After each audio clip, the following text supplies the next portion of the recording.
Hello, नमस्कार साथियों, स्वागत है आपका यस गुरु प्राइम के हमारे इस प्लेटफॉर्म पे।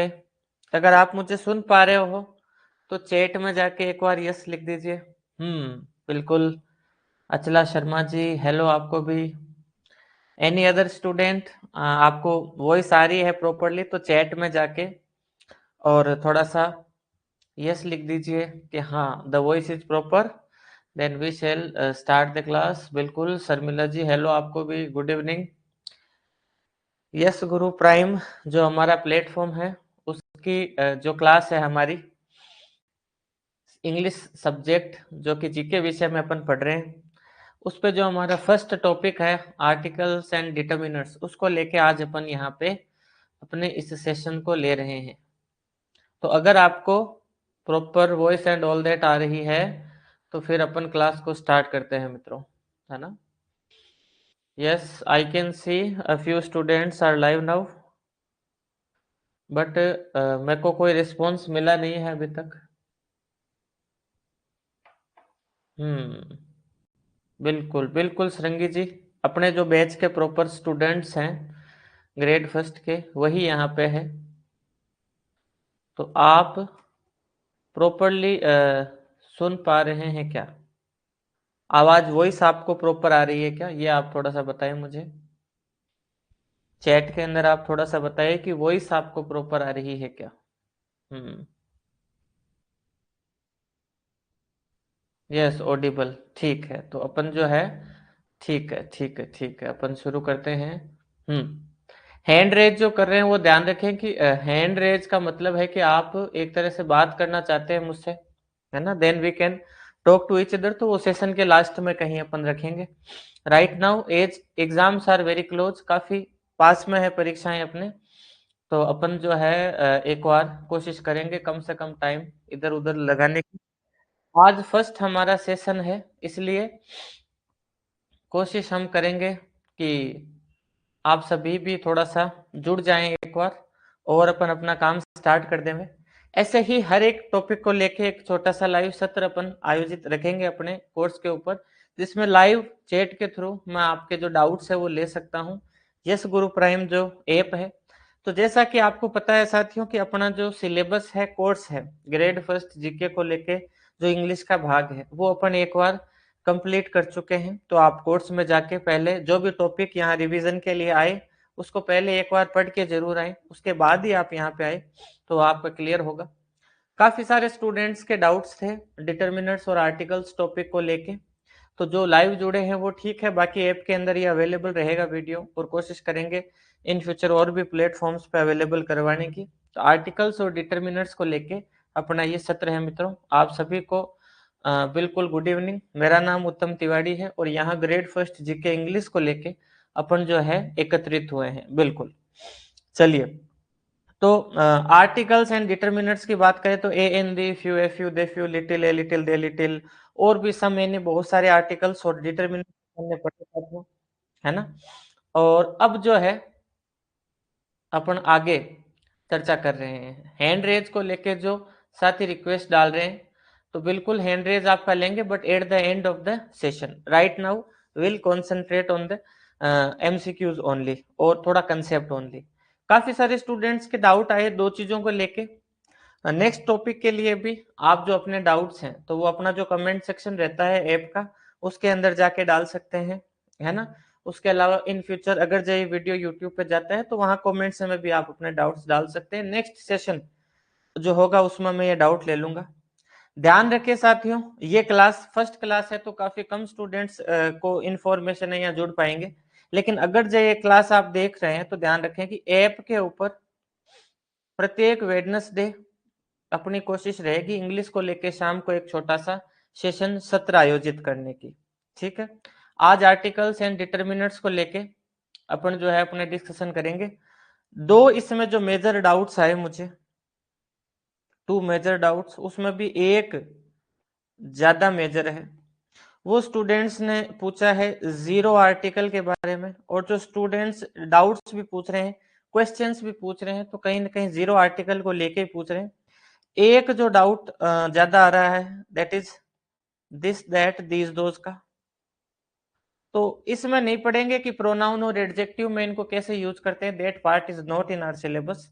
सिंपल लेमेन्स लैंग्वेज में समझने की कोशिश करेंगे इन चीजों को भी, ठीक है। चलिए थोड़ा सा जीरो आर्टिकल पे एक स्मॉल डिस्कशन, हल्का सा दिस दैट दिस दोज, और उसके बाद जल्दी से अपन क्वेश्चंस की ओर आगे बढ़ जाएंगे। जीरो आर्टिकल पे जब अपन जाते हैं तो एक बार वापस अपन याद करते हैं, मैंने आपको कहा था ए और एन का जो यूज है, ये क्लास आप देख रहे हो तो आपसे ये अपेक्षा की जा रही है कि डिटरमिनर्स का हमारा जो सेशन पहले से आपके पास अवेलेबल है वो आप देख के यहाँ पे आए हैं, ऐप पे अवेलेबल है, दैट इज इजीली।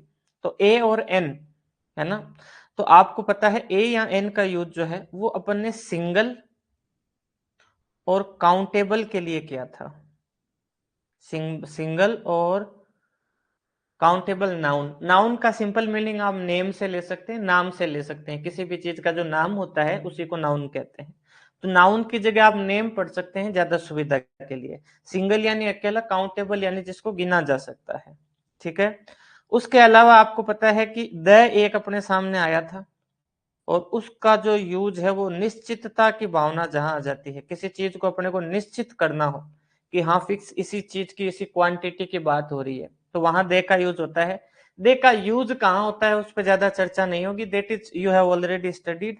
अच्छा, अब अपने को पता है कि अगर ये सिंगल काउंटेबल नाउन और निश्चितता के लिए आ रहे हैं तो जो बच गए पार्ट वो सिंपल सी बात है कि जीरो आर्टिकल में काउंट होगा। कैसे, तो देखिएगा आप, मान लो प्लूरल है कोई चीज, है ना, प्लूरल है, बहुवचन है, और उसके साथ में दे का यूज नहीं हो रहा, यानी डेफिनिट नहीं है, फिक्स नहीं है, सिंपली हम बात कर रहे हैं किसी बॉयज के बारे में, है ना, किसी पेन्स के बारे में सिंपली बात कर रहे हैं, फिक्स पेन की या फिक्स लड़कों की बात नहीं कर रहे, तो वहां पे अपने को पता है जीरो आर्टिकल आएगा। आगे क्वेश्चंस के माध्यम से समझेंगे भी हम, यानी प्लूरल प्लूरल जो चीजें हैं उनके लिए सामान्यतया जीरो आर्टिकल आ जाता है। उसके अलावा सबसे important, very very very important use है, वो ध्यान रखना है आपको, वो क्या है कि जो अनकाउंटेबल्स है, अनकाउंटेबल है यानी जिनको गिना नहीं जा सकता, उनके साथ में भी जीरो आर्टिकल आता है अगर दे नहीं आया तो। और ये सबसे ज्यादा पूछा जा रहा है एग्जाम में, सबसे ज्यादा इंपॉर्टेंट है। जैसे आपके सामने आ गया मिल्क, है ना, सिंपली मिल्क आ गया, तो वहां पे आप कोई आर्टिकल नहीं लगाओगे। बेसिकली जीरो आर्टिकल किसे कहते हैं, ए लगता है, एन लगता है, दे लगता है, लेकिन कई बार ऐसी परिस्थितियां भी होती है जहां पे कोई आर्टिकल नहीं लगता, तो उसको अपन जीरो आर्टिकल या फिर नो आर्टिकल भी बोलते हैं। उसकी जगह कई बार डैश भी लग जाता है और कई बार क्रॉस भी लग जाता है, ठीक है। चलिए, तो आपको ध्यान रखना है जिनको गिना नहीं जा सकता दैट इज सिंपली वो जीरो आर्टिकल के अंतर्गत आएंगे, ठीक है। अच्छा, तो मिल्क आ गया, एक बड़ा ही फेमस एग्जांपल है, मतलब इतनी बार परीक्षा में पूछने जिसकी कोई सीमा नहीं है। आपको नाम दे दिया शुगर, शक्कर। अब शक्कर गिनने योग्य नहीं है, आप कहोगे सर 1 किलो 2 किलो, हाँ वो उसको मेजर करने का तरीका है, किलोग्राम ऑफ शुगर, लेकिन डायरेक्ट शुगर आया है तो उसके आगे ए एन दी कोई से का ही यूज नहीं होगा। तो जब तीनों का ही यूज नहीं होता तो दैट इज वहां अपन बात करेंगे किसकी मित्रों, क्रॉस की, नो आर्टिकल की, ठीक है। देन नेक्स्ट अपन बात करते हैं प्रॉपर नाउन की। प्रॉपर नाउन यानी फिक्स किसी का नाम आया हो, है ना, जैसे आपके सामने बॉय आया हो, बॉय लड़का, तो वहां ए बॉय लग जाएगा। लेकिन अगर किसी का नाम आ गया, जैसे मान लो किसी का नाम आ गया, जैसे फॉर एग्जांपल अनिल शर्मा नाम आ गया, तो उस अनिल शर्मा के आगे ए एन दे का प्रयोग नहीं होगा, कॉमन सी बात है ये, ठीक है। उसके अलावा जैसे मान लो एब्स्ट्रैक्ट नाउन है, यानी कि फीलिंग्स और आइडियाज है, एक तरह से आपकी भावनाएं हैं या फिर आपके विचार है, वहां पे भी हम किसी प्रकार के आर्टिकल का उपयोग नहीं करते। कैसे, जैसे एक एग्जांपल है बड़ा फेमस, जैसे लव इज लाइफ, है ना, प्रेम ही जीवन है, तो यहाँ देखो ए लव नहीं लगा और ए लाइफ नहीं लगी, दोनों ही विचार के स्तर की चीजें हैं, है ना। हमेशा तो नहीं होगा, कई बार ए एन डी लगाते भी है, लेकिन सामान्यतया एब्स्ट्रैक्ट चीजें होती है जिनको छू नहीं सकते, जो भावनाएं या विचार को प्रकट करते हैं, तो वहां पे अपन जो है क्रॉस आर्टिकल का यूज करते हैं, यानी ए एन दी का यूज सामान्यतया नहीं करते। ठीक है साथियों, चलिए तो थोड़ा सा जीरो आर्टिकल के बारे में अपनी चर्चा है, और आप इसको समझते हुए आगे बढ़ेंगे, it will help you quite lot. चलिए, गेम्स का नाम अजय, है ना, थोड़ा सा जल्दी जल्दी अपन चीजों को देखेंगे जीरो आर्टिकल को लेके। क्वेश्चंस जब आप देखोगे तो ज्यादा क्लियर होगी, जैसे क्रिकेट आ गया, है ना, हॉकी आ गया, और उनके आगे आपको मान लो ऐसे खाली स्थान दे दिया, तो ध्यान रखना वहां कोई आर्टिकल नहीं आएगा, दैट इज वहां पे जीरो आर्टिकल आएगा। ठीक, मील्स की बात करें, मील्स का मतलब जो खाना अपन खाते हैं, जैसे डिनर हो गया या फिर लंच हो गया, तो इनके सामने भी नॉर्मली आर्टिकल नहीं आता, है ना, जीरो आर्टिकल ही आता है। लेकिन ध्यान रखना अगर फिक्स हो, मान लो आप किसी निश्चित डिनर की बात कर रहे हो, निश्चित डिनर, जैसे मैंने आपको ऑलरेडी द में बता रखा है कि कोई चीज फिक्स हो या उसकी व्याख्या दे रखी हो या दोबारा आई हो, तो उस स्थिति में द का उपयोग होता है इसमें, लेकिन सामान्यतया जो है वो इसमें आर्टिकल का उपयोग नहीं होता। कंट्रीज का नाम आ जाए, इंडिया आ गया, है ना, या कोई भी देश का नाम आ गया, सिंपली आ गया इंग्लैंड, तो वहां पे अपने को ध्यान रखना है आर्टिकल का यूज अपने को नहीं करना। लेकिन इस प्रकार से आ जाए USA, United states of America, है ना, यानी एक तरीके से हम कह सकते हैं राज्यों का समूह, देशों का समूह या टापुओं का समूह, इस प्रकार से समूह अगर आ जाए, समूह अगर आ जाए तो वहां पे अपने को द का प्रयोग करना है। सामान्यतः यूएसए, यूके, ये एग्जाम्पल फेमस है, इनमें द का यूज होता है, और डायरेक्ट कंट्रीज का नाम आए तो वहां द का यूज नहीं होता। अच्छा, लैंग्वेजेस की बात करते हैं, भाषाओं की बात करते हैं, तो सीधा आ जाए इंग्लिश, या जैसे आ जाए आई लाइक इंग्लिश, और आपसे पूछ ले कि भाई इस इंग्लिश से पहले ए हिंदी आएगा क्या, नहीं आएगा। जब भी भाषा की बात करेंगे तो इंग्लिश, हिंदी, कुछ भी हो, वहां पे जो है अपने द का प्रयोग नहीं होता। ध्यान रखना इसमें एक अपवाद है, एक एक्सेप्शन है। फ्रेंच एक ऐसी भाषा है जिसमें सीधा सीधा द का उपयोग भी कर लिया जाता है। बाकी नॉर्मली भाषा के आगे जो है मित्रों, वो अपने को ये ध्यान रखना है क्या नहीं आएगा, द का प्रयोग नहीं होगा, ए एन का प्रयोग नहीं होगा, जीरो आर्टिकल के अंतर्गत आएंगे। उसके अलावा मटेरियल की बात करें तो मटेरियल में सिंपली आपको चीजों को याद रखना है, जैसे मिल्क आ गया आपके सामने, आयरन आ गया, और आपसे परीक्षा में पूछ लिया कि बताओ भाई ए एन दी किसका उपयोग करोगे, तो अगले को यही कहना है कि नहीं भाई जीरो आर्टिकल का प्रयोग करूंगा, यानी कि किसी का भी प्रयोग नहीं करूंगा। ठीक है, इन दो स्लाइड में बड़ा ही सिंपल सिंपल इजी इजी तरीके से आप याद एक बार कर लेना, दोबारा एक बार पढ़ लेना, that is sufficient. Zero article का यूज आपके लगभग लगभग एग्जाम में इससे बाहर नहीं आएगा मित्रों। दैट इज ए एन का यूज आपको याद है, प्रॉपर नाउन किसी का नाम आए, विचार की बात हो, गेम्स की बात हो, खेलों की बात हो, मील्स की बात हो, डिनर लंच ब्रेकफास्ट, कंट्रीज की बात हो, देशों की, भाषाओं की, या फिर मटेरियल्स की, यानी कि जिस चीज से अपन किसी सामान को बनाते हैं, दैट इज मिल्क या आयरन, है ना, तो वहां पे अपन जीरो आर्टिकल का यूज करेंगे। तो आप थोड़ा सा बताइए साथियों, कि जीरो आर्टिकल की चीजों को आप याद कर लेंगे ना, पक्का पक्का, एग्जाम में जाने से पहले एक एक बार देख के तो जाएंगे कि नहीं जाएंगे आप? बताइए थोड़ा सा, और आपकी पढ़ाई लिखाई कैसी चल रही है ना, उसके बारे में भी जरा सा बताइए, और अपन क्या प्रॉपर, क्या अच्छा, क्या गुड चीजों को कर सकते हैं, उसके बारे में भी आप बताइए थोड़ा सा, है ना। Let the chat go on. आपके कोई डाउट्स है इससे रिलेटेड, वो भी आप जो है इस मंच के माध्यम से आप पूछ सकते हो। चलिए, I will wait for your answers, तब तक अपन थोड़ा सा आगे बढ़ते हैं। मित्रों बात करते हैं दिस, दैट, दीज और दोज की, है ना। दिस क्या है, दैट क्या है, दीज क्या है, और दोज क्या है, और इसके बारे में भी डाउट्स पूर्व में आए हैं मेरे सामने, और जनरली एग्जाम में बार बार पूछे भी जाते हैं। अब ये संस्कृत डिपार्टमेंट का जो एग्जाम हुआ उसमें भी ये प्रश्न इससे रिलेटेड पूछा गया था, तो आपको ध्यान भी रखना है इससे रिलेटेड चीजों का। ठीक है, तो देखिए मित्रों क्या है, सिंपल मैं आपको एक बात बता देता हूं। अगर आपके सामने एक वस्तु हो और पास में हो, आपके सामने एक वस्तु हो और दूर हो, जनरली डिस्टेंस के लिए, डिस्टेंस को बताने के लिए काम में ली जाती है। तो एक वस्तु हो और पास में हो तो वहां पे दिस का उपयोग होगा, जबकि एक वस्तु हो और दूर हो तो वहां पे दैट का प्रयोग होगा। ज्यादा यूजफुल आपके लिए यह है कि दिस और दैट का यूज एक चीज के लिए होगा, है ना, for one thing, just for one thing. एक चीज जहां बात होगी, एक चीज की जहां बात होगी, दैट इज वो वन थिंग। ठीक है,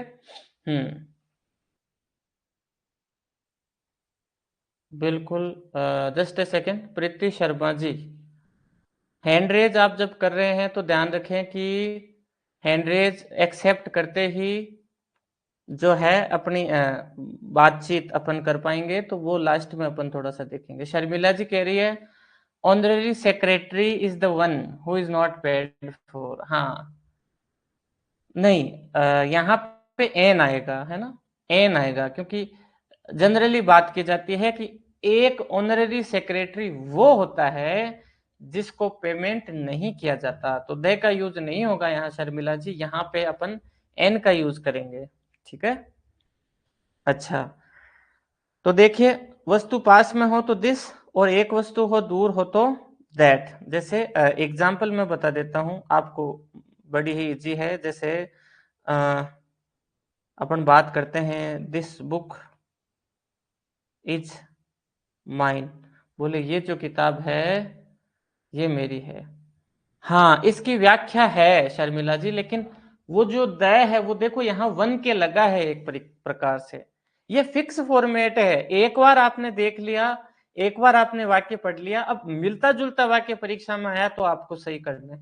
मेन आपको ये ध्यान रखना है। इसकी जो हिंदी जब बनती है ना, तो इस तरह से बनती है कि एक ऑनररी सेक्रेटरी वो होता है जिसको पेमेंट नहीं किया जाता। जनरली वन वर्ड यानी वाक्यांश के लिए जो एक शब्द है, उनकी जब व्याख्या करी जाती है तो वो इसका एक फिक्स पैटर्न है, फिक्स तरीका है। जो प्रश्न आप पूछ रहे हैं तो इसमें एन ऑनररी सेक्रेटरी ही आएगा।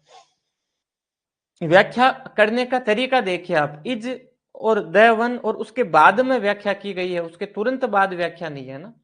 फिक्स फॉर्मेट, एक फिक्स प्रकार है ये प्रश्न का, तो थोड़ा सा आप इसको इस प्रकार से याद रखें। इंग्लिश में कई बार कई जगह पे शर्मिला जी जो है अपने छोटी छोटी चीजें थोड़ी सी परेशान करती है। एक दो आज भी क्वेश्चंस में मैं आपको एग्जांपल्स बताऊंगा, तो वो एज एग्जांपल से ही उसको याद रखना है, कोई रूल अलग से याद रखने की उसके लिए जरूरत नहीं है। ठीक है, चलिए ऐसे ही अपन कह सकते हैं दैट के अंदर, जैसे कि दैट इज योर पेन या दैट पेन इज योर्स। तो अब आप ये कह सकते हो कि सर परीक्षा में पास दूर का कैसे पता चलेगा, तो यहाँ तो हिंट देगा अगला। मेन बात इस इज को पकड़ना है आपको। इज अगर आया है तो दिस आएगा, इज अगर आया है तो दैट आएगा, है ना। बिल्कुल, नरेश सिंह मीणा जी नमस्कार आपको भी। देखिए अब ज्यादा वस्तुएं हो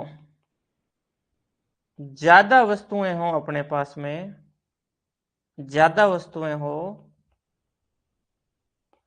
और वहां पे फिर बात आए पास की और दूर की, तो थोड़ा सा अपने को याद रखना है कि ज्यादा वस्तुएं हो पास हो तो वहां पे दीज आएगा।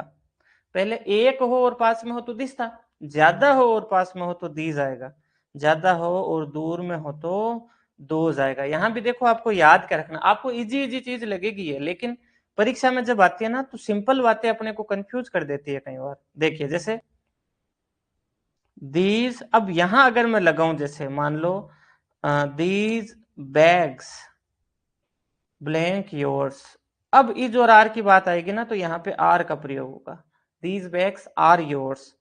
और दोज की बात करें तो जैसे for example those birds blank flying, तो यहाँ दोज बर्ड्स इज फ्लाइंग नहीं आता, दोज बर्ड्स आर आता है। तो अपने को तो ये ध्यान रखना है कि दीज और दोज के साथ बहुवचन का प्रयोग करेंगे, अदरवाइज बिल्कुल नरेश सिंह जी, पूर्व में भी मैं आपको बता चुका हूं, आप आराम से अंग्रेजी के अपने सेशंस लीजिए, क्लासेस लीजिए, नोट्स को अच्छे से स्टडी कीजिए, और उसके बाद अभी मैं आपके डाउट्स क्लियर करने के लिए जो सेशंस ले रहा हूं उसमें एमसीक्यूज भी जिसमें शामिल हैं, वो आप आराम से लीजिए। उसके बाद में आपको किसी मैटर की आवश्यकता नहीं है, आप बहुत शानदार प्रदर्शन करेंगे, इसके लिए आप निश्चिंत रहिए। और बाकी विषयों पे, बाकी जो आपका मेन सब्जेक्ट है उसको लेके भी आप अपना काम करते रहिए। बिल्कुल। देखिए, अब अपन थोड़ी सी प्रश्नों की शुरुआत करते हैं। पहला प्रश्न थोड़ा सा लेंदी है, थोड़ा सा डिफिकल्ट है, लेकिन इंटरेस्टिंग लगा। और ये जितने सारे क्वेश्चंस मैं ले रहा हूं ये राजस्थान के ही पूर्व की परीक्षाओं में पूछे हुए सारे प्रश्न हैं, ऑथेंटिक क्वेश्चंस है। तो ऑथेंटिसिटी का सबसे अच्छा टेस्ट है कि अगर पहले के एग्जाम्स में आए हुए क्वेश्चंस है तो those are always more authentic. तो देखिए मित्रों, ही सेड, उसने कहा, as blank matter of blank fact there was blank explosion in blank last house I visited and Mr. Bean's blank owner of blank house was burnt in blank face। आप प्रश्न का उत्तर देने का प्रयास कीजिए थोड़ा सा, 1 2 3 4 कौन सा आपको लगता है कि ठीक हो सकता है, which can be okay. Font थोड़ा सा ऑप्शंस का छोटा है, आज आज आप मैनेज कर लीजिए, नेक्स्ट जो क्लास आएगी वेंसडे को उसमें मैं थोड़ा बेटर कर लूंगा। और तीसरा सही लग रहा है क्या आपको, एक रोज वाला? शर्मिला जी का आंसर आ गया, बाकी स्टूडेंट्स भी आंसर देने की कोशिश करें।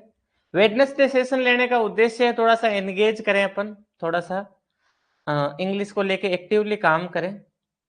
वो थोड़ा सा टाइम लूंगा, मुझे पता है जून में आपका एग्जाम है, we will not waste more time, लेकिन एक रिवीजन के हिसाब से एक बार आप पढ़ के आइए। नेक्स्ट वेंसडे को पॉसिबली टेंस की क्लास होगी, तो आप पहले ही अपने सप्ताह भर में कवर कर लीजिएगा चीजों को। ठीक है, एक आंसर है मेरे पास, मैं आपको बताता हूं। देखो, एक कहावत है, अ matter of fact, idiom type का है, अ मैटर ऑफ फैक्ट, यानी तथ्यात्मक बात यह है कि, फैक्ट यह है कि। तो अंग्रेजी में यह फिक्स वाक्य है, फिक्स फॉर्मेट सेंटेंस है, ए मैटर ऑफ फैक्ट, है ना। तो कहावतें जहां पे भी आएगी तो वो उसी प्रकार से, फिर उसमें नियम अपन नहीं देखेंगे, और आगे के ऑप्शंस भी बताऊंगा। तो यहाँ पे प्रीति शर्मा जी सेकंड को सही करिए, नहीं द नहीं होगा, मैंने आपको बताया ना अभी अभी, as a matter of fact तो अपने को करना ही पड़ेगा। तो as a matter of fact, यानी यहां आर्टिकल नहीं आया। देयर वाज ब्लैंक एक्सप्लोजन, तो एन तो आएगा ही आएगा। तीसरे पे एन देखो, प्रीति शर्मा जी दूसरे में देखे आपके 3 नंबर पे क्रॉस लगाया, जबकि 3 नंबर पे एन तो आएगा ही आएगा ना, एक्सप्लोजन इन लास्ट हाउस। याद कीजिए मैंने आपको रूल बता रखा है, फर्स्ट सेकंड थर्ड लास्ट, इन सबसे पहले दे का यूज करते ही करते हैं। आई विजिटेड मिस्टर बीन्स, अब मिस्टर बीन्स की देखिए, जैसे पूर्व में आपने पूछा था कि व्याख्या दे रखी है ना, मिस्टर बीन्स की व्याख्या इसके तुरंत बाद दे रखी है, mister beans blank owner of blank house, तो यहाँ द ओनर होगा, क्योंकि मिस्टर बीन्स के जस्ट बाद में ये ओनर जो शब्द है ये मिस्टर बीन्स को ही बता रहा है। हाउस एक बार पहले आ चुका है, देखिए लास्ट हाउस दोबारा आया है, तो हर हाल में द आएगा ही आएगा, यानी a cross an the, a cross an the, ये मैच नहीं हो रहा, ये भी मैच नहीं हो रहा, ये भी मैच नहीं हो रहा। तीसरा ठीक है, लास्ट वाले में भी इन द फेस आ जाएगा, चेहरे के ऊपर। हाँ कोई बात नहीं Preeti ji, that is not a big deal. आज फर्स्ट क्लास में भी आप सब स्टूडेंट्स जुड़े, that is quite good. Next class में और more students try to connect. अच्छा देखिए, टेंस आप पढ़ के आइएगा नेक्स्ट क्लास में, तो मजा आएगा अपने को फिर सेशन लेते हुए। आपके जो डाउट्स होंगे और वो सारे अपन इस क्लास में लेने की कोशिश करेंगे। सुरेंद्र इज स्टडिंग इंग्लिश, है ना। थोड़े जल्दी जल्दी ले लेता हूँ कुछ सवाल में, क्योंकि वो फिक्स सारे मैंने 0 आर्टिकल्स पे लिए ताकि आपका काम थोड़ा आसान हो जाए। तो इंग्लिश एक सब्जेक्ट है, यहाँ पे विषय है, तो 0 आर्टिकल यहाँ ठीक है क्रॉस वाला। उसके बाद आई, हाँ बिल्कुल अचल शर्मा जी, आपका आंसर ठीक है। I go to school by bus, देखो ऐसे आ जाए ऑन फुट, है ना, बाई बस, और जैसे बाई कार, तो ये प्रपोजिशन के बाद साधन के लिए जब भी ये शब्द आते हैं तो वहां पे आर्टिकल का यूज नहीं होता। तो एग्जाम्पल से, प्रश्नों के माध्यम से भी, हाँ हाँ प्रीति जी, रिकॉर्डेड में अवेलेबल रहेगी ये, बिल्कुल क्लास रिकॉर्डेड में अवेलेबल रहेगी।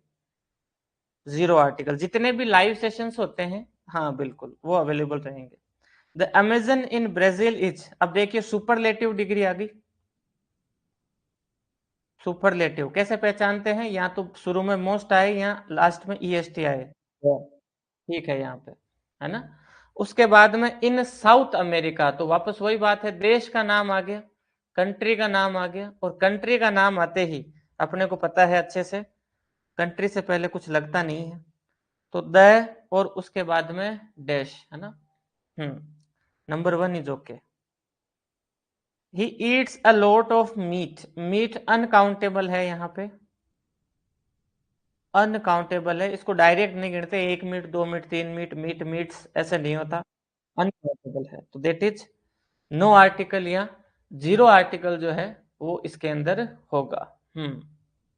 हैंड रेज जो आप करते हैं तो बिल्कुल अपन हैंड रेज के माध्यम से बात कर सकते हैं, but that is for the at the end of the video, earphone वगैरह रखें आप। यहाँ बहुत दिक्कत, प्रीति जी कैसे, मतलब ऑप्शन जीरो आर्टिकल के जो प्रश्न आते हैं उनकी बात कर रही हैं क्या आप? थोड़े से फॉर्मेट याद रखें, कॉमन सेंस से याद रखें, रटे नहीं चीजों को, हो जाता है, पता चल जाता है अपने आप से।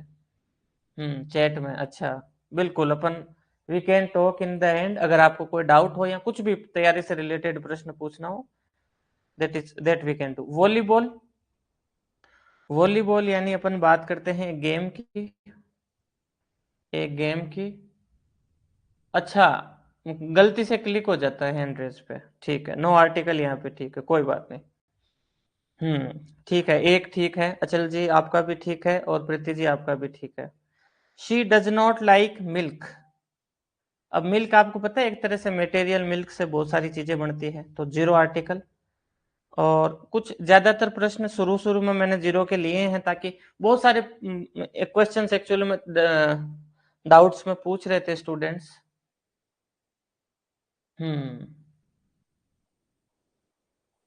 हाँ नरेश जी कोई बात नहीं, लेकिन आप स्टार्ट में अगर इंग्लिश मीडियम में थे तो एक कॉमन सेंस आप में डेवलप हुआ होगा, so then you can easily quite do it, है ना।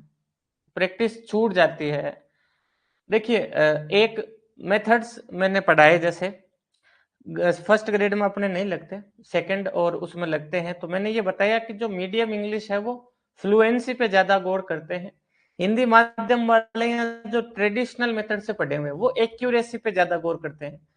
और अफसोस की बात यह है कि अपनी परीक्षाएं भी एक्यूरेसी पे ज्यादा गौर करती है, तो यहाँ जिसने व्याकरण से थोड़ी सी अंग्रेजी पढ़ रखी है उसके लिए बढ़िया है, लेकिन लॉन्ग टाइम में नरेश जी जब आप प्रैक्टिस करोगे तो you can also do it, है ना। मैं समझ सकता हूँ आप एक्चुअल में क्या कहना चाह रहे हो। डेथ यहाँ पे एब्स्ट्रैक्ट एक फीलिंग है, तो नो आर्टिकल, बिल्कुल आपका आंसर सही है अचला जी एंड प्रीति जी। और भी जो सारे स्टूडेंट्स देख रहे हैं, हाँ करण जी बिल्कुल, वो आंसर देने की कोशिश करें, आपके लिए ही सत्र जो है वो आयोजित किया जा रहा है। Sugar is good for our health, health है ना, हालांकि पता नहीं ऐसा क्यों कहा जा रहा है, लेकिन ठीक है, ठीक ठाक मात्रा में शुगर जो है वो तो होनी चाहिए शरीर में, लेकिन अतिरिक्त हमने थोड़ी सी खानी शुरू कर दी है, तो ये नो आर्टिकल ठीक है। 10वां जो सवाल है ये काफी इंटरेस्टिंग है, मैं आपसे चाहूंगा कि 10 लिख के और आंसर देने की आप कोशिश करें, जब तक मैं आपको समझाता हूं थोड़ा सा प्रश्न को। देखिए, where there is blank life there is blank hope, actual में कहावत है एक, और the saying goes like, where there is a will there is a way, ये एक कहावत है, where there is a will there is a way. तो आप सभी हालांकि सही आंसर कर रहे हैं, लेकिन जिसने ये कहावत सुन रखी है, where there is a will there is a way, यानी जहां चाह वहां राह, ये हिंदी में भी अपन सुनते हैं, जहां चाह वहां राह। तो इसमें क्या रास्ते में ए लगता है कि विल में भी ए फिर लगता है इसमें? हाँ अचला जी, अपने को लगता है कि इसमें ए आएगा, पर एक्चुअल में जो जीरो आर्टिकल वाला आंसर था ना वो ठीक है मतलब। लेकिन जिसने भी पहले सुन रखी है ये कहावत, तो उसके लिए थोड़ी सी नेगेटिव ट्रांसफर ऑफ नॉलेज हो गया, क्योंकि लाइफ और होप दोनों ही एब्स्ट्रैक्ट है, अमूर्त है, जिनको छू नहीं सकते, कंसेप्ट की बात कर रहे हैं अपन, है ना। तो where there is life there is hope, इसी तरीके से ये करेक्ट होगा। तो ये थोड़ा याद रखना है अपने को कि there is a will there is a way आए तो ए लगाना है दोनों में, लेकिन यहाँ इस प्रकार से आ जाए ना, where there is life there is hope, तो वहां एग्जाम में उसने नंबर 4 को ठीक माना है। तो थोड़ा सा हटके ये एग्जाम्पल है, इसमें अगर पहले से पढ़ रखा है तो लॉस ज्यादा हो जाएगा, है ना। तो इसलिए मैंने आपको अलग से मेंशन कर दिया। अच्छा, यहां से 11 से अब सारे खुले हैं अपने पास रास्ते। 1 से 10 थोड़ा सा जीरो आर्टिकल डाउट्स को लेके जो स्टूडेंट्स ने क्वेश्चंस किए थे, तो वो मैंने ज्यादा ले लिए। 11 से सारे ऑप्शंस अपने लिए खुलते हैं, आप आंसर देने का प्रयास करें। ये भी वैसे एक इडियम सेइंग है, Rome was not built in blank day. Rome जो है वो एक दिन में नहीं बना था। आंसर्स आने स्टार्ट हो गए हैं, that is great. Rome was not built in a day, हाँ बिल्कुल, भी ठीक है इसमें। करण जी, प्रीति जी, अचला जी, बिल्कुल, अचल जी, बिल्कुल बिल्कुल। नेक्स्ट देखिए, आई डोंट हैव, अब क्योंकि यहाँ डिटर्मिनर्स भी है, खाली आर्टिकल्स नहीं है। मनी विद मी, मेरे पास कोई पैसा नहीं है। 12 का उत्तर दीजिए। बिल्कुल नरेश जी, आपका भी आंसर ठीक है। 12, क्वेश्चन नंबर 12 का आंसर देने की कोशिश कीजिए आप सभी। Try to give the answer of question number 12। Much, much, I don't have much money with me. Interesting. Many, a few, a little, much much much, ठीक ठीक ठीक। हाँ करण सिंह जी, आपके आंसर्स काफी ठीक आ रहे हैं, दैट्स ग्रेट। मैनी संख्या के लिए आती है, गिनने काउंटेबल के साथ, ए फ्यू काउंटेबल के साथ। ए लिटिल यहाँ सेट नहीं बैठ रहा, मच बिल्कुल ठीक है, यहाँ पे 4 नंबर ठीक है। हाँ ए फ्यू नहीं आएगा, क्योंकि ए फ्यू काउंटेबल के लिए आता है, जिन चीजों को अपन गिन सकते हैं। अब आप कहोगे सर मनी पैसे को तो गिन सकते हैं, नहीं, धन को नहीं गिन सकते, वो रुपयों को गिन सकते हैं। हाँ मच इज ओके, मच जो है वो उत्तर ठीक है। अच्छा नेक्स्ट देखिए जरा सा आप, नेक्स्ट अपन थोड़ा सा देखते हैं मित्रों। Do you take sugar in your coffee. अब ये तो बड़ा इजी हो गया आपके लिए, ये पहले भी मैं पूछ चुका हूं आपसे। Do you take blank sugar in your coffee, an, a, no article या फिर द। 13 का उत्तर देने की कोशिश कीजिए थोड़ी सी। Question number 13, try to give answer. 13 का सी, सी सी, हाँ अब शुगर याद रहने लगी। एग्जाम्पल से ज्यादा समझ में आता है, एक्चुअल में थ्योरी पढ़ते हैं तो थोड़ा सा यूं रूल बार बार पढ़ के यूं कंफ्यूजन हो जाती है, लेकिन एग्जाम्पल से आपको याद रहना, इसीलिए क्वेश्चंस ज्यादा प्रैक्टिस करने चाहिए। He was blank first man to arrive, rule बता रखा है मैंने, फर्स्ट, सेकेंड, थर्ड, लास्ट, इन सब के साथ क्या यूज करना है, और यही मिलते जुलते आपको परीक्षा में मिल जाए और आपके सारे आंसर्स ठीक हो जाएं बस। 14 का उत्तर दीजिए आप, 14 का, ए, अन, द और दिस, तो अपने को, हाँ बिल्कुल अचल जी सही है, शर्मिला जी बिल्कुल सही है आपका करेक्ट आंसर। द जो है, the is the correct answer. Next देखते हैं थोड़ा सा। नरेश जी बिल्कुल द ठीक है इसमें। ऑलरेडी करण जी, हाँ बिल्कुल, अपन चर्चा कर चुके हैं कि फर्स्ट, सेकंड, थर्ड, लास्ट, इन सब में किसका यूज होता है। बुक्स आर माइन, ये जो किताबें हैं ये मेरी है, बताइए दीज का यूज करूं, दैट का यूज करूं, ए या एन का यूज करूं। इनमें से 3 ऑप्शन ऐसे हैं जो एक चीज के साथ काम में लेते हैं, एक ऑप्शन ऐसा है जो एक से ज्यादा के साथ भी काम में ले सकते हैं। हाँ 15 का, बिल्कुल प्रीति जी, अचल जी, बिल्कुल शर्मिला जी, ठीक है। दीज आप आंसर कर रहे हैं, दीज आप आंसर कर रहे हैं, दैट इज करेक्ट। 16, हाँ बिल्कुल Gulab Kaur ji, absolutely correct. One of या ओनली, ओनली दे रखा भाई, only blank of these apples are good, केवल फिर कुछ है और सेव जो है वो अच्छे हैं। तो केवल के साथ मेनी मतलब केवल बहुत सारी, तो ये तो सेट बैठा नहीं। एवरी, ए फ्यू या ए लिटिल, हाँ तो ए फ्यू और ए लिटिल में से ठीक बैठेगा, क्योंकि ओनली के साथ तो फिर वो कुछ की बात आ गई ना, केवल के साथ तो। थोड़ा सा मैं स्क्रीन ऊपर कर लेता हूं ताकि नाम आपके दिख जाए सबके। प्रीति जी, अचल जी, शर्मिला जी, करण सिंह जी, बिल्कुल ठीक है आपकी बात। ए फ्यू के साथ अपन जाएंगे, ए फ्यू काउंटेबल के साथ आता है जैसा कि आप सबको पता है। नेक्स्ट बड़ा इजी सवाल है, हिज फादर इज MLA, बताइए थोड़ा सा। MLA, his father is MLA।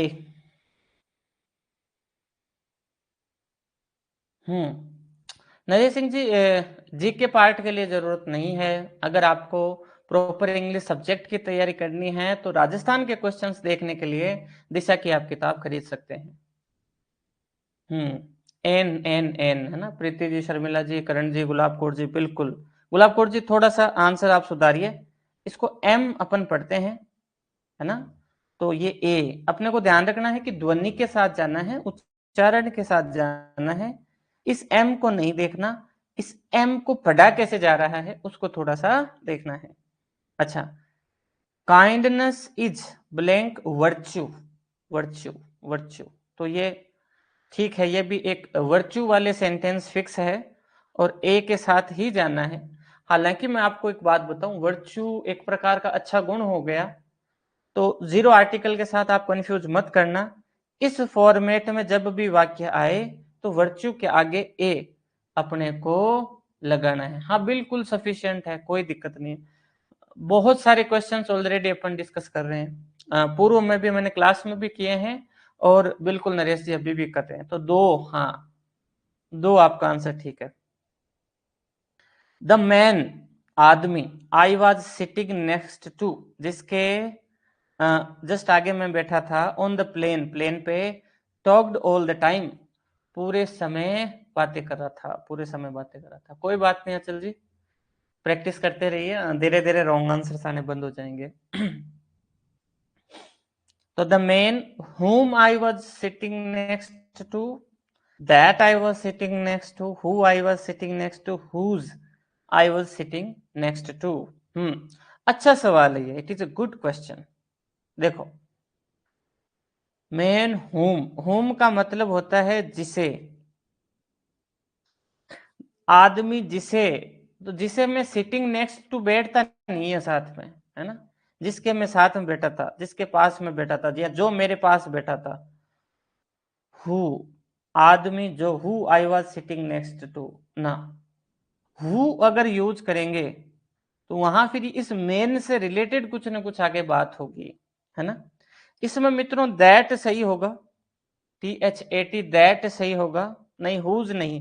Whose के आगे तो हुज यानी तो जिसका हो गया। अब मान लो उस आदमी की कोई चीज थी, जैसे मान लो जिसकी बुक, आगे बुक दे रखी होती या उसकी किताब की बात करी होती, हुज बुक, वो ठीक होता। तो ये अच्छा सवाल है ना। It is the man that I was sitting next to on the plane talked all the time. हालांकि दैट और हु में काफी ज्यादा यहाँ पे क्लोज एक आंसर है, तो अगर ये गलत होता भी है तो यहाँ पे आपको कंफ्यूज नहीं होना है। थोड़ा सा हु, हुम और दैट ये वापस आप जाके पढ़ें, ठीक है। नेक्स्ट देखते हैं 20, वॉट डज ब्लैंक नोटिस से, ये गलत नहीं होना चाहिए। एन का यूज होगा, दैट का, अ लिटिल का, या मच का। क्वेश्चन नंबर 20 रॉन्ग नहीं होना चाहिए, प्रश्न संख्या 20 गलत नहीं होनी चाहिए। कोशिश कीजिए जरा सा आंसर देने का। व्हाट डज ब्लैंक नोटिस से,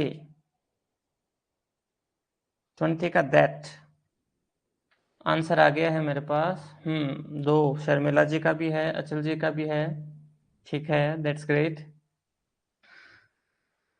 गुलाब कौर जी का भी दो है, हाँ दैट सही है यहाँ पे। और क्यों सही है मैं आपको बता देता हूं। वो नोटिस क्या कहता है, तो पहली बात तो एक नोटिस की बात हो रही तो दैट, एन तो आएगा ही नहीं। एंड के आगे जो है आपको पता है, अ आ इ की ध्वनि आनी चाहिए। ए लिटिल और मच, सेंस बनता नहीं है, क्योंकि ये दोनों अनकाउंटेबल के साथ आते हैं जिनको गिन नहीं सकते अपन। दैट ठीक है नरेश, है ना। अच्छा, my father is blank SP, पिताजी जो है वो एसपी है। वापस देखो MLA वाला ध्यान रखना थोड़ा सा, है ना, एसपी। बिल्कुल गुलाब कौर जी का आंसर मैं चाहूंगा क्वेश्चन नंबर 21 में, 21 में आप आंसर कीजिए, क्या होगा इसमें। माय फादर इज, हाँ 2 का N, बिल्कुल 2 आंसर्स मेरे पास आ गए हैं शर्मिला जी, प्रीति जी का। और भी answers, try to give answer. A होगा, N होगा, दे होगा या क्रॉस होगा। बिल्कुल, इस बार गुलाब कौर जी आप बिल्कुल ठीक कर रही हैं। अचल जी बिल्कुल, N is correct, my father is NSP, है ना, दैट इज करेक्ट। देखो next, blank the students are equally cultured, यानी जितने बालकों की बात हो रही है, हाँ नरेश जी बिल्कुल ठीक है आपका 2। इक्वली कल्चर्ड, वो सब बराबर रूप से कल्चर्ड है, सभ्य लोग, है ना, सभ्य लोगों की बात हो रही है यहाँ पे। वो इक्वल रूप से कल्चर्ड है, इक्वली कल्चर्ड है, इक्वली सभ्य है। The students are equally cultured, both. Sharmila ji का कहना है बोथ, बाकी स्टूडेंट्स से पूछते हैं कि उनका क्या मानना। देखो सम द स्टूडेंट्स, ये सेट ही नहीं बैठा, द से जस्ट पहले सम का यूज होता ही नहीं है। एनी द स्टूडेंट, एनी के आगे ऑफ आएगा, फिर मैनी के आगे भी ऑफ आएगा, है ना, any of, some of, many of. यहाँ बोथ द स्टूडेंट्स एकदम सही बैठ सकता है, बिल्कुल Sharmila ji, you are absolutely correct. बिल्कुल Gulab ji, correct answer. Next देखिए, सी हैजंट ब्लैंक गोल्ड, उसके पास कोई सोना नहीं है। एनी, सम, नो और मेनी। बताइए। सी हैजंट, हैजंट का मतलब हैज प्लस नॉट। एक आंसर आ रहा है प्रीति जी, शर्मिला जी का, ठीक है। एक आप ध्यान रखना, नो जब भी आए तो इसकी full form not plus any होती है ना, यानी नो आता तो ऐसे आता है, शी हैज नो गोल्ड, उसके पास कोई गोल्ड नहीं है। यानी नो दिखने में तो छोटा है, लेकिन उसमें नॉट और एनी दोनों छिपे हुए हैं। जबकि यहां नोट आ चुका है हेज के साथ में, और उसके पास कोई गोल्ड नहीं है, तो कोई के लिए फिर हमने एनी का यूज किया। सम यहां आएगा नहीं, सम पॉजिटिव वाक्यों में ज्यादा आता है। नो आएगा नहीं, मैंने रीजन बता दिया। मेनी तो सेट बैठेगा ही नहीं नोट के साथ में, ठीक है। 24 नंबर अपन देखते हैं, there is blank milk so you can't make tea, यानी नेगेटिव बात हो गई, दूध इतना थोड़ा है कि चाय बना नहीं सकते। हाँ, 1 और ए और एन में नरेश जी डिफरेंस है। टॉमसन मार्टिनेट जब आप पढ़ोगे तो वो 1 और ए और एन के बारे में लिखता है, जैसे ए शॉर्ट गन इज गुड या 1 शॉर्ट गन इज गुड। तो ए और एन जनरली बात करते हैं कि कोई भी भाई एक जो शॉर्टकट है, वो शॉर्ट गन है, वो अच्छा हथियार है। लेकिन 1 शॉर्ट गन की जब बात करेंगे तो हम कहेंगे कि इस स्थिति के लिए एक शॉर्ट गन जो है वो पर्याप्त है। तो 1 और ए और एन में डिफरेंस जो है वो अच्छी किताबें बताती है अपनी भाषा में। ए और एन जनरली सामान्य सेंस में काम में आता है, 1 क्वांटिटी दिखाते हैं, मात्रा एक। प्रीति जी, गुलाब जी, शर्मिला जी, ठीक है। देयर इज, देखो फ्यू नहीं आ सकता है ना शर्मिला जी, फ्यू नहीं आ सकता, मिल्क काउंटेबल नहीं है, दूध काउंटेबल नहीं है। मिल्क जो है अनकाउंटेबल है, मिल्क की गिलास गिन सकते हैं, मिल्क के लीटर्स काउंट हो सकते हैं, लेकिन मिल्क काउंट नहीं हो सकता। तो लिटिल, यहां आके अपने को लिटिल और फ्यू में कंफ्यूज नहीं होना है, ठीक है ना। यहां आके लिटिल और फ्यू में कंफ्यूज नहीं होना है। फ्यू काउंटेबल के साथ काम में लेंगे, काउंटेबल यानी गिनने योग्य, गिनने योग्य, गिनने योग्य, ध्यान रखना है। ये तीनों ऑप्शन तो अड़ते बिड़ते ही गलत हो गए, मिल्क के साथ आप काम में ले ही नहीं सकते इनको, है ना। बड़ा इजी सवाल है ये, उसके लिए जो चीजों को समझ जाए, few, a few, they few यहाँ आ ही नहीं सकते, क्योंकि वो काउंटेबल, पेन, किताबें, है ना, जिनको 1 2 3 कर सकते हैं। एक मिल्क, एक दूध, दो दूध, तीन दूध, या दूधें, ऐसे कभी बोलते हैं क्या? अपन नहीं बोलते। जिसका बहुवचन नहीं बनता है ना, मैंने आपको बता रखा है काफी कुछ। जब भी अपनी एमसीक्यू की क्लास हो तो पहले रिवीजन दैट इज नेसेसरी, है ना। अच्छा, ब्लैंक द मैन हुम आई spoke two is blank citizen of New York, यानी वह आदमी जिससे मैंने बात करी वो एक नागरिक है न्यूयॉर्क का।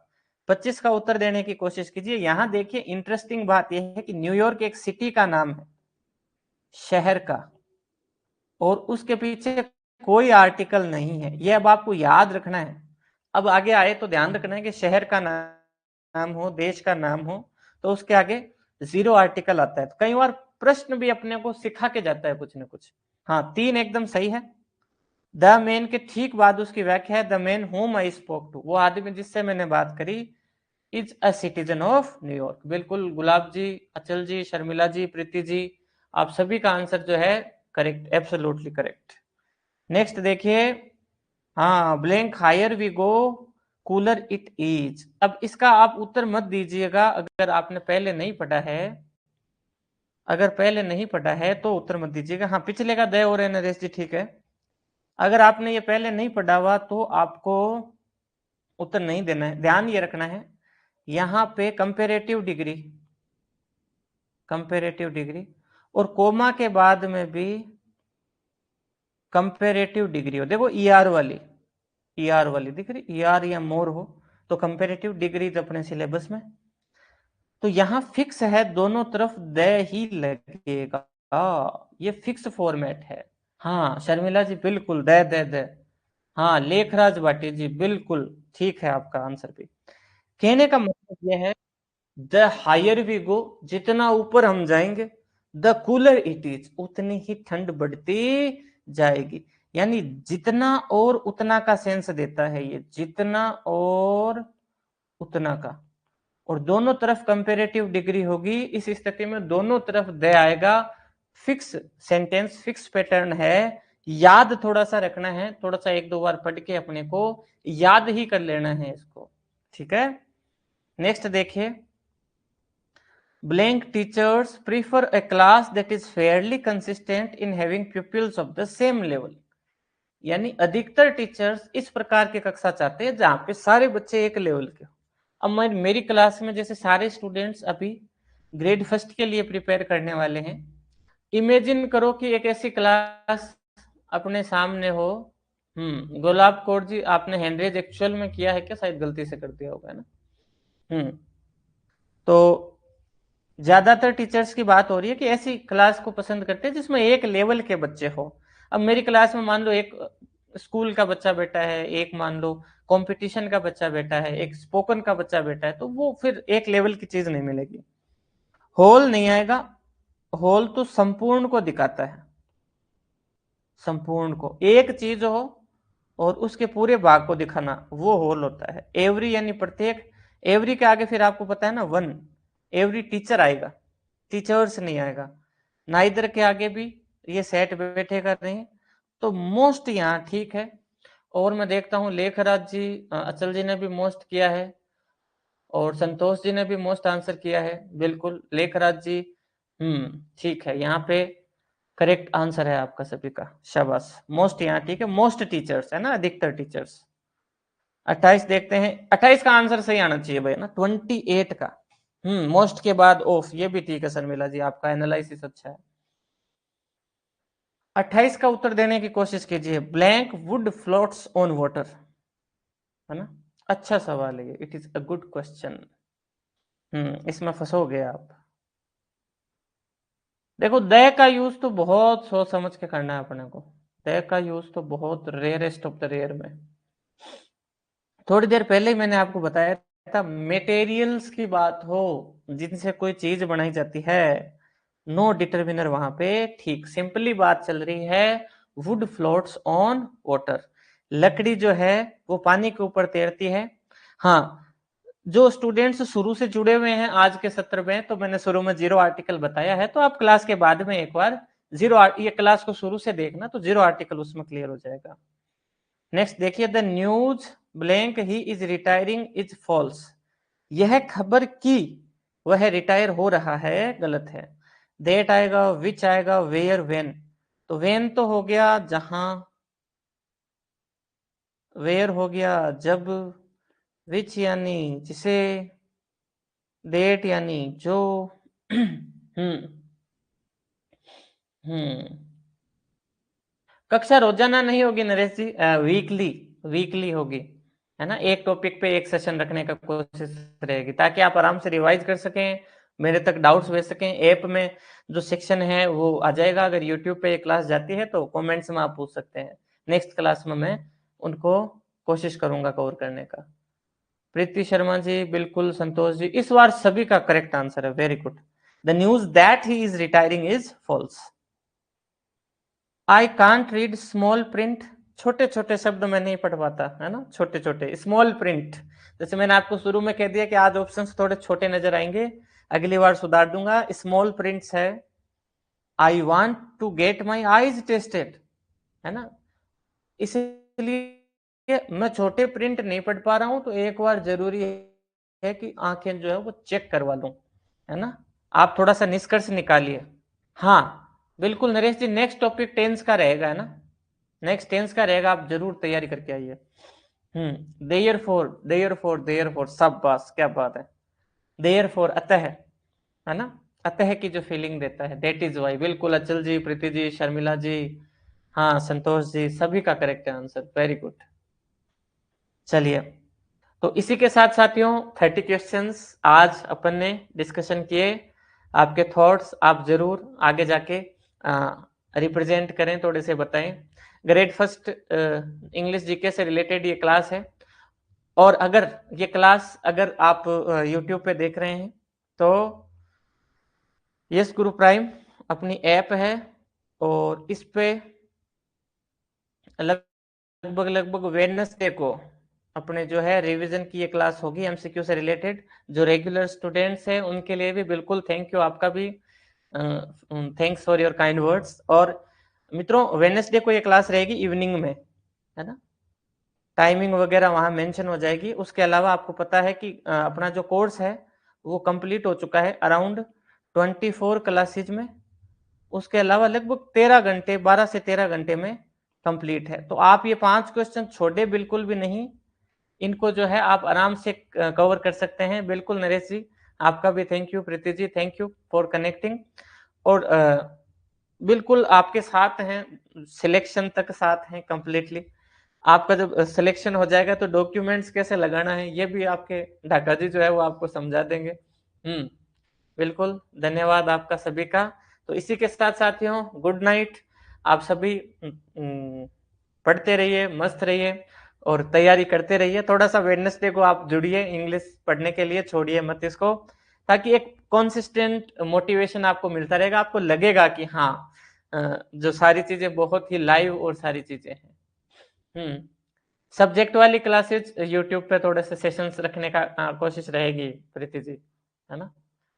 आप सजेशंस दीजिएगा, सजेशंस दीजिएगा प्रीति जी टॉपिक्स के बारे में, है ना, इन डाउट सेक्शन में या जहां पे भी आपको मौका मिले। सब्जेक्ट के भी कुछ ना कुछ टॉपिक अपन मेरे अनुभव से जो मैं आपको हेल्प करने की कोशिश करूंगा। तो बिल्कुल गायत्री सिद्ध जी कह रही हैं गुड नाइट, बिल्कुल गायत्री जी। तो इसी के साथ साथियों अपन अंत करते हैं आज के सत्र को, मिलते हैं नेक्स्ट वेडनेसडे को। Thank you.